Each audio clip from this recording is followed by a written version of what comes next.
Please tell me your name. What's your name, sir? Chris. Chris. Yeah. So where do you stay, Chris? Mainly in the shelter, but now and then I can't afford it, so then I've got to stay on the streets. You stay on the street. Yeah. Oh, so what do you do to survive? I do recycling. I pick up cans, bottles, whatever I can. Yeah. And here and there I'll ask for piece job, cleaning, painting, or whatever. Yeah. Whatever I can do. Yeah. So what are the challenges you face here on the street? Basically dirty habits, brother. We all got our dirty habits.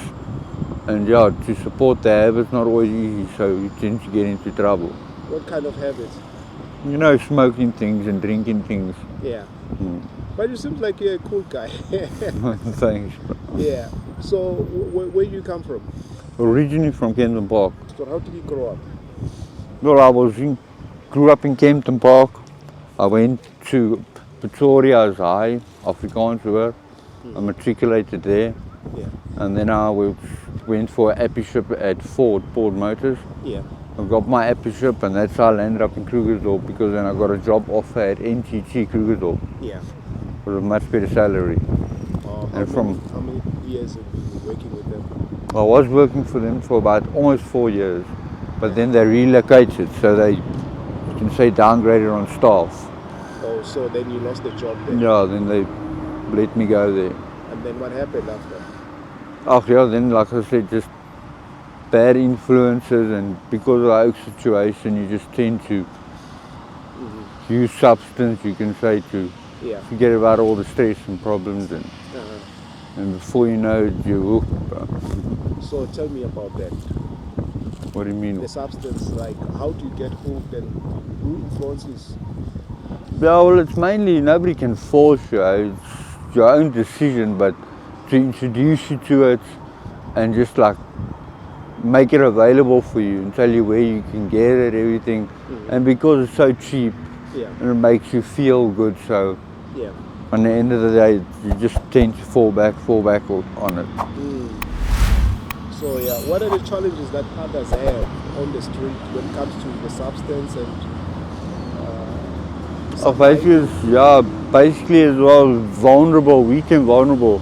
It tends to a lot of people, disabled people and old people, they get preyed on, you can say, because they're weak and vulnerable. So it's much easier taking something from a disabled or older person than a normal fit guy like you.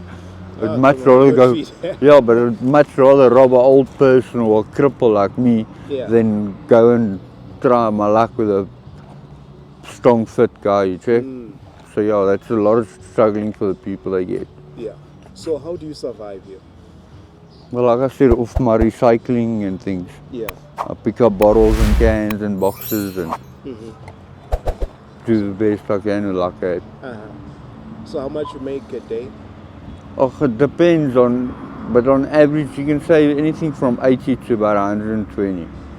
I've worked it out, except on Wednesdays, because Wednesdays is like CBD's dustbin day. So a lot of the guys consider it, they call it payday. Because you make much more. You get like this week I made like 290, just under 380. So I managed to pay for the whole week's salary. So you call it a payday? They call it Wednesday's payday, Yes, why they call it Wednesday payday? Because dustbins are out in CBD itself. So it's much easier to make money. You don't need to go out to the suburbs and things. I see. So what are the challenges you have personally? Getting clean and getting back to my family, that's the most important thing. Tell me about your family. Well, I still got my brother and then my grandmother at Featherbrook Estate, retirement village. And I've got to clean up my act before I can try to communicate with her and things. I still speak to my brother and stuff. My brother is actually a canine cop, so it's not easy anyways for me. I got to pay, if I want anything to smoke or whatever, I got to pay double, because none of them wants to sell to me. Why? Because my brother is a canine policeman. Oh yeah. So they hear it's for Chris. Yeah. And it's Ruben's brother, they don't want nothing to do with it because he's warned them all. Yeah. So yeah, it's just actually stupid for me and it costs me a shitload. That's why I much rather, before I get ideas, I run and get myself a decent job, bro. Yeah. So tell me, because I normally work on the street and also helping people rehabilitate. Why is it difficult for people to leave the habit? You know, it depends on what habit it is. If it's like heroin is like, it's not by choice. Once it's like, you could say compulsory, just to be normal, to stand up and be normal, function normal. You need to have that heroin in you. But with the other substance, it's a mind thing, like crystal meth and this new, what's it called, indanda Yeah. and rocks. It's all about your mindset, bro. You Yeah. can easily get yourself off. Yeah, it's a dirty habit. You wake up, it's like smoking cigarettes, bro. When you wake up in the morning, you want to have a cigarette. Before you go to bed, you want to have a cigarette. Yeah. Well, like the best smokes after nice sex, bro. They always say you can't get a better cigarette than after sex. Yeah. It's the same thing, bro. Except with heroin, nyalpe. Yeah. Nyalpe is totally different. I believe you need help by medication and a rehabilitation center. Yeah. Not to go 21 days, get clean, and then that door closes behind you, and then what's next? You're just back on the street again. Yeah. So there's got to be a program or help afterwards, because it's pointless getting clean, and then once you walk out that rehab, the door closes behind you, and where do you go after that? Yeah. So you just go to where you know it's the easiest, and it's back to Krugersdorp streets, and you're gonna find yourself land up smoking, doing your whole thing again. So have you ever tried to go to rehab? Never. Why? I've never had actually the opportunity. But if you can get the opportunity, will you go? Yeah, if it's the right way. Because like I said, this government stories like this LRC in Randfontein, it's a 21-day program you do. So it's really not worth it, bro. Because at the end of the day, 21 days, your mindset's not right, bro. I believe you got to do at least 90 days in a rehabilitation center. And if you're on heroin, you got to have medication, bro. Like methadone and something to help you sleep. Otherwise, you're just going to relapse. You're going to jump or ask them to open the gates. Yeah. To go, we call it cold turkey. A lot of guys can't cope. Yes. Can't cope. When they go to jail, there's a span of guys who pass away because of, they call it downing, the sickness of heroin. Sickness. Yeah. Oh no, I see. So if somebody can offer you the opportunity, will you go? And I'll grab it with both hands. Yeah. Just to reconcile with my family, obviously to get my life back together, but yeah, to reconcile with my grandmother and have a better relationship with my brother, then obviously I'll jump the opportunity. So who do you miss the most in the family? My grandmother. Why? Yeah, she was my everything. Yeah. My girlfriend, she was my mother, she was my grandmother. Yeah. No, I see. So if I want to come assist, where can I find you? Well, in the evenings you can find me there by the chemist in the middle of town. Yeah. And then during the day you can just ask anyone for Cripple Chris. I've been here, Cripple Chris. yeah. I like that name. Short, bro. Yeah. So yeah, I've been around for quite a while, like 16 years. So You've been on the street for 16 years? on off. Not completely. 16 years? Not completely. In between, there's like 7 years I was at Durban, in Durban. Yeah. But yeah, practically about 16 years I've 16 been. years. Oh no, I see. So now, if you say you miss your grandmother, what are your dreams? What do you want to achieve? Get clean and reconcile with them, not make right, because I never buggered up there. But it was just told to me, oh, you can't go to your grandmother until you get clean.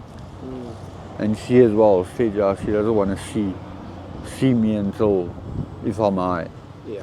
And using heroin, you're 24/7 high actually. Yeah. You don't realize it, but well, people don't normally see it or realize it, but yeah, you are high. Once you open your eyes, you get your fix and you're high. Even at the shelters at Tower, Yeah. you can find me there. You just ask for Cripple Chris. Yeah. they'll immediately, anybody will be able to, the people outside or inside, they'll tell you where you can see, where Oh, you so can find me. you always visit there? Yeah, mostly around the shelter, yeah. Yeah. No, I see. Because So, whenever they got an opportunity to like volunteer, uh-huh.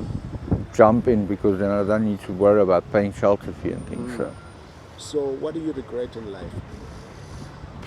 Starting heroin, it's the biggest regret of my life. Right? It drops morals and standards, Yeah. your values, everything. You're willing to do about just about anything, Anything. not to feel sick, Yeah. to get that down like everybody calls it. No, that's my biggest regret. Yeah. No, I see. So what are the worst things you have seen on the street? Well, like recently, December month, there's two of our white friends, Andre and Chance. They were there in Silverfields, and both of them went to go buy their stuff, and it looks like it was the same person, or it had to be, and because both of them wasn't at the same time, it was like 2 weeks apart, 2 weekends, and they had put it in their mouths and told the person that they swallowed it. So he dragged them into the bush and he had cut open their stomachs Are you serious? just for the stuff, yeah. Okay, I could understand Chance had 10 bags on him. So they He put in his mouth so in case the police, whatever, come, They come, you yes. swallow it. Yeah. Because then they can't do anything, you see, because there's no evidence. So yeah, with Chance I could understand he bought 10 bags, so that's 200 rand worth of drugs. Yeah. But yeah, the other friend, Andre Cree, was only one bag. What he never even actually had in his mouth. He had it in his sock the whole time. Yeah. So they gutted him open for nothing. Sure. Yo, that's Yeah, and I was It's unfortunate terrifying. to come yeah. across both of them. So yeah, that's why I stopped going out that way. Yeah. No, that's so terrifying, my brother. So now you do the recycling. Yeah, I do recycling. Yeah. So but it doesn't help you. Yeah, well, it helps me to survive. And unfortunately, not proud of it, but it supports my habit. I don't have to beg or steal. Yeah. So yeah, but it's not always moonshine and Yeah. roses and all. I've got tough times and stuff, but yeah, majority of the times I get to survive. Yes. So if you're looking for a job, what kind of a job are you looking for? Mechanical, I'm qualified mechanic. Qualified mechanic. Yeah, qualified at Ford in Kempton Park Port Motors. And yeah, I worked for them for 6 years, and then I came here and I worked here for about 3 years and 10 months by NTT Cruise. Yeah. So how old are you now? I'm 37 now, going 38. Yeah, man. I just look old with a beard, yeah. No, you're gonna be fine, brother. I believe that when you pray, God will answer your prayer. Yes. What are you praying for right now? Just to get my things sorted out and get sober every day again. Get over this whole addiction Yeah. and heroin addiction. Yeah. That's my main thing, bro. It's gonna work out. Yeah, as long as I just got to try and stay positive, hopefully something will come up. No, it's gonna But yeah, I've never actually gone out and asked people or tried and took on offers. I've had 1 or 2 offers, but not realistic, like I said. Other people, like my brother, wanted to take me to Springbok for 9 months, but I got a cold turkey. So it's when you take me there and you want to like lock me up basically, and then force me to get clean. But you can do that, but if I don't want to do it myself, it's not going to happen. So do you wanna go? Yeah, I want to go, but in the right ways, bro. What is the right way according to you? At least 90 days, I say, and medication-wise. Not the whole 90 days, obviously. For the first 21 days, get methadone and something to help to sleep, like packs or calming tablets or whatever. Yeah. For that first 21 days. Yeah. Thereafter, at least, like I said, 90 days. And then also the places that hopefully got programs that I can be, fit in society, be productive in society again. Yeah. Because I picks up habits and things on the streets, but you don't realize you're actually doing what to the normal general population is like, wow, that's hectic, bro, look at that, what he's doing. So it's what's totally inappropriate for the normal general population. For us, it's nothing. You understand? So, yeah, they gotta have 1 or 2 programs where a person can be with and be applied. Like I would more than happy to attend all programs, just and also keep your mind off things and help you out. And thereafter, hopefully, once you walk out that rehabilitation or rehab or whatever, that there'll be opportunities for a guy. So, Bro, drugs ruin lives, bro. It really, really ruins lives. I had a job I was earning 29,000 Rand, and within not just over 4 years, I was rock bottom, didn't have a cent in my pocket, I was barefoot basically, living in a shelter again. So, yeah, just stay away from drugs and bad influences. thank you so much, my brother. So tell me, are you a happy person? Yeah, I'm happy. What makes you happy? Being alive, bro, and being a child of God. So thank you so much, my brother.